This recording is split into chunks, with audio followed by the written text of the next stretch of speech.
All right, welcome back everyone to the Madness and Grace podcast.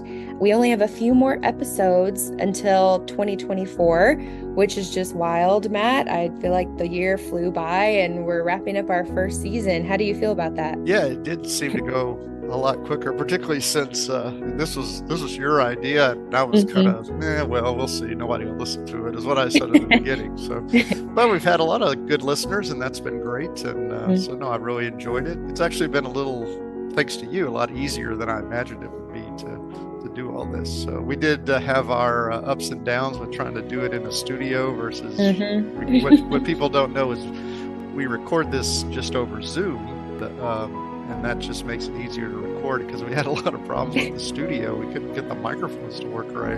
A lot more work goes into a podcast than you think, but it's been really fun and I'm excited. We've got some good ideas for next year, some good guest ideas too. So yeah, all really exciting. And, we're wrapping up the end of the year and going over some different topics I wanted to talk about. The way I always research what we should talk about sounds silly, but I kind of see a lot of it on Instagram, a lot of it on TikTok, and kind of like, what's trending in the mental health sphere right now. And something that's new that people have been talking a lot about are, what role genetics play in mental health and kind of that nature versus nurture debate, which is, tale as old as time. People have talked about that forever. But specifically when it comes to mental health, I just think it's super interesting. And, I know that certain mental health disorders are more likely to be linked to genetics. And Matt, I was wondering if you have any certain ones that you could touch on or just kind of your knowledge on what role it plays in mental health. Yeah, I think that, it's a real common question, because for instance,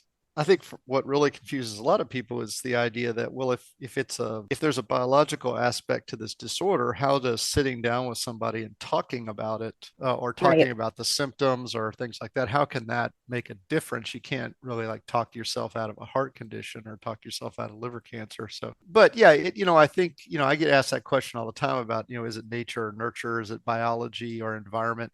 And it's both in all disorders that exist.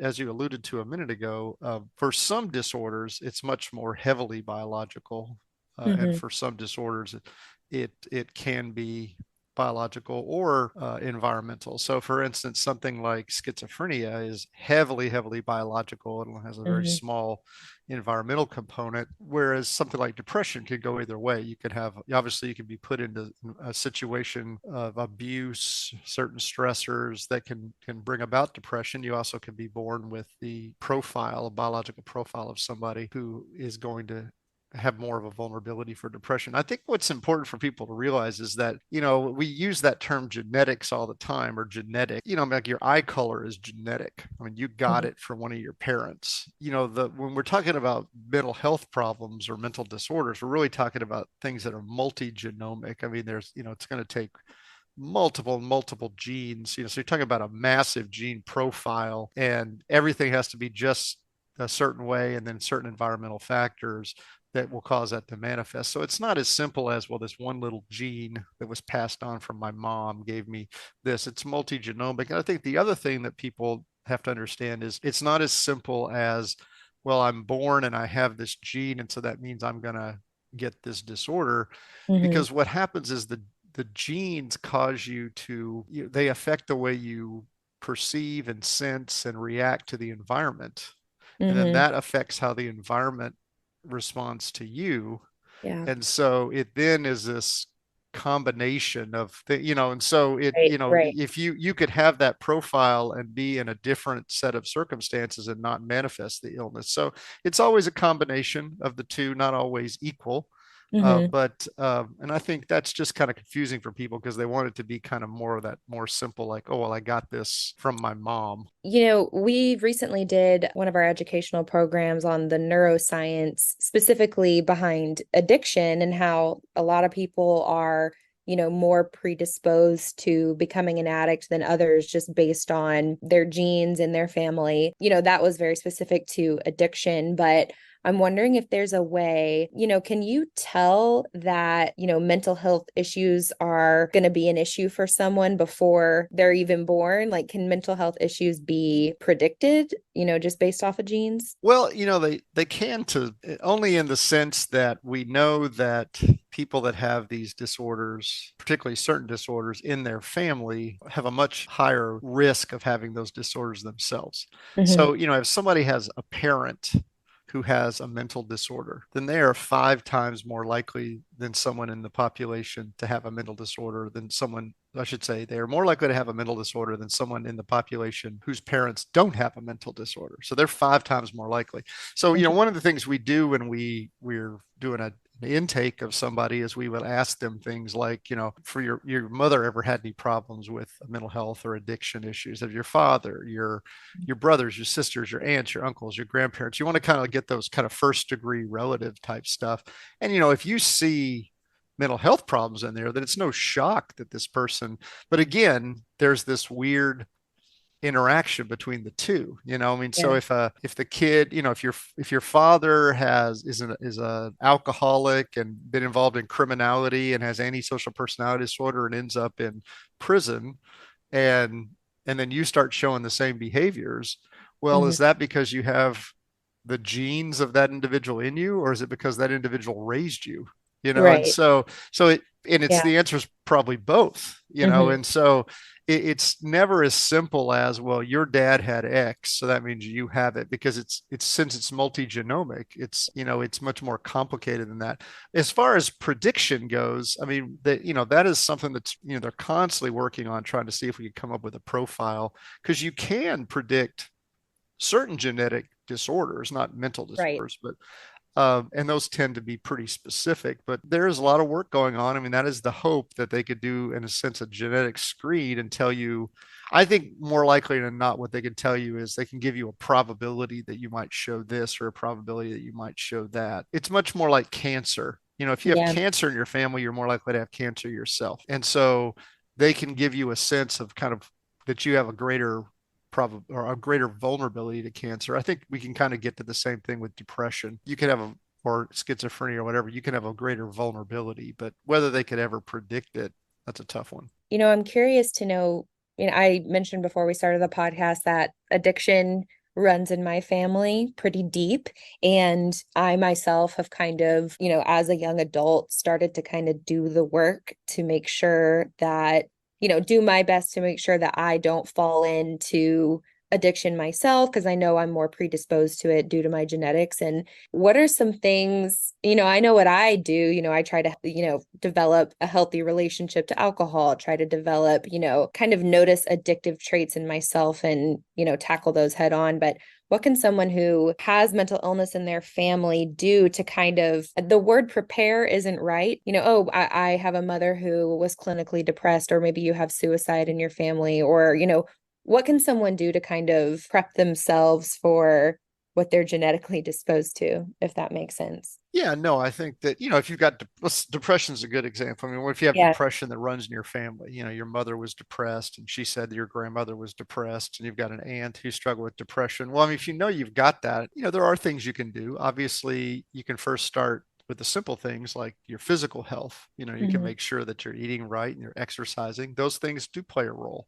Yeah. Absolutely. You can prepare one of the problems with depression is that, you can go into a really dark place very quickly when circumstances, aren't so good. And so you can make sure that you have friends around you that, and support systems around you that are aware of your concern about depression and what's been in your family, and that they're there for you to talk to Hmm. when you're struggling, and that they've been given permission to share with you, like, hey, I've been noticing this in you, like you really been starting to isolate yourself. And then also, I think, why would you not go and build a relationship with a counselor or a therapist and Hmm. say, I'm here right now because my mother and my grandmother and my aunt or whoever has struggled horribly with depression, and I can see those tendencies in myself, and I Hmm. want to make sure that I have educated outside third party that can give me feedback to say, Mhm. okay, well, you're moving in this direction, or here's some skills to help you deal with that negative kind of thinking, and Mhm. help prepare you, and help and really kind of, again, I would, like you said, I wouldn't say depression proof you, but make it easier for you to recognize when something like that's going to happen, or to give you skills to help you navigate that more easily. So, it may sound strange when we're talking about that from a perspective of depression, but if you told me that your mother had breast cancer and your grandmother had breast cancer and your aunt had breast cancer, Mhm. literally, they would do some genetic screens to get some feel for your vulnerability, but they also would tell you to have certain diets and to be exercising and get regular checkups and all these kind of things. I mean, there's actually, I won't mention her name, but there's actually a very famous actress whose breast cancer has run so heavily in her family that she actually had a double mastectomy before Wow. she ever showed any signs of breast cancer, because Mhm. she was virtually positive, because she had the genetic predisposition that she was going to get it and she wasn't going to die young. So, Yeah. I mean, people can go to great extremes. So I think, people do that all the time with physical illnesses, particularly cancer. I don't know why we don't do it with mental health things. We tend to like to go and deny those. And I think you can do the same thing with substance use. I think, like you said, you have to, the first thing is awareness and recognition. You can't just Mhm. say, well, that was my mom. Yeah, She drank I'm too me. much. Mhm. Right. Well, that mom raised you and Mhm. taught you all her bad habits, just like we Mhm. all do. But, Mhm. and then she also gave you her genetics. And so, you're already a little behind the eight ball. But if you Mhm. know that, well, then you can absolutely. I mean, my father, alcoholism runs in my family. My father, watched his father drink. He had to go into bars and pull him out. He saw those kind of things happen, and he basically decided that he would just never drink.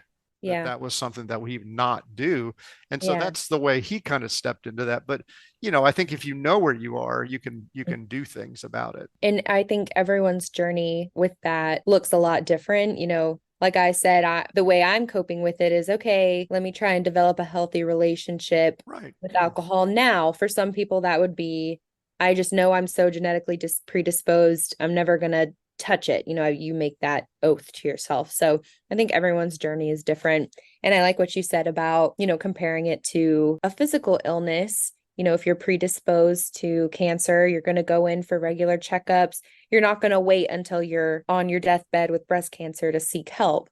So, same thing goes for depression or addiction.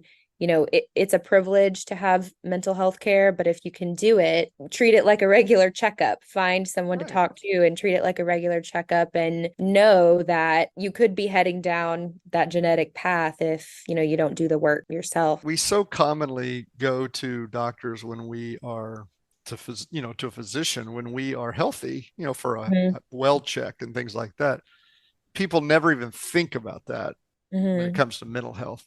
So, Yeah. really what you're saying is take an inventory, look at the weaknesses that you have. Do you have, unhealthy eating when you get emotional? Do you drink too much alcohol when you're in a bad situation? I mean, we all have bad coping skills. We all do, take an inventory and then go Mhm. talk to somebody about it. We already kind of touched on, what the future might look like, based on predicting and again, being predisposed to mental illness. But do you know if there are any, new sort of treatment options that could be based on this? What have you heard that's kind of floating around out there? Well, I think one of the more exciting things that's happening that is really becoming more common is kind of some pharmacogenetics, where, well, basically what you're, more and more physicians or psychiatrists particularly are Hmm. making available to their clients, where they'll take a swab of the inside of their cheek, get some skin cells, and send that off, and then they're able to look at the genes of the individual, and they have a good feeling for, well, with if you've got, for instance, your body doesn't make this enzyme. You can tell that Hmm. from your genes. Well, that means that these three antidepressants aren't going to work for you because you need Hmm. that enzyme. Or Yeah. well, you make this enzyme, which means it breaks down this antidepressant, so there's no reason for you to take that. So it actually can give the doctor really a head start on knowing what medications are going to be more likely to help you versus those that are less likely to help you.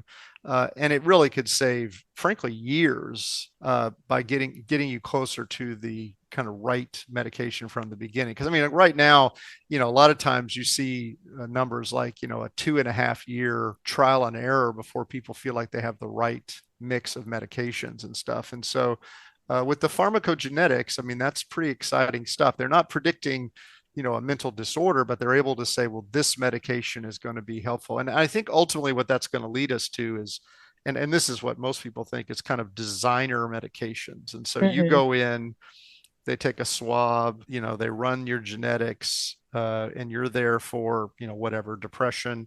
And then what they'll be able to do is they'll be able to make an antidepressant that is specific for your genetic makeup. So it works. This is the medication for depression that will work best for you. Wow, It that's won't, cool. it probably wouldn't work for any other person because these are your genes, but and literally they will make it specific. It's a designer drug just for you. And Hmm. then you get a lot of specificity in treatment. But again, not to say, that therapy is bad. I mean, therapy Yeah. is highly effective for particularly depression and anxiety disorders. And what you find is when you scan people, say fMRI, before they go through therapy, during and after, you actually find biological changes in their brain as a result of that. All you're doing is you're activating or developing new pathways Hmm. when you are, coming up with these new skills and things like that. So really, that's a biological treatment in its own right. It just takes longer.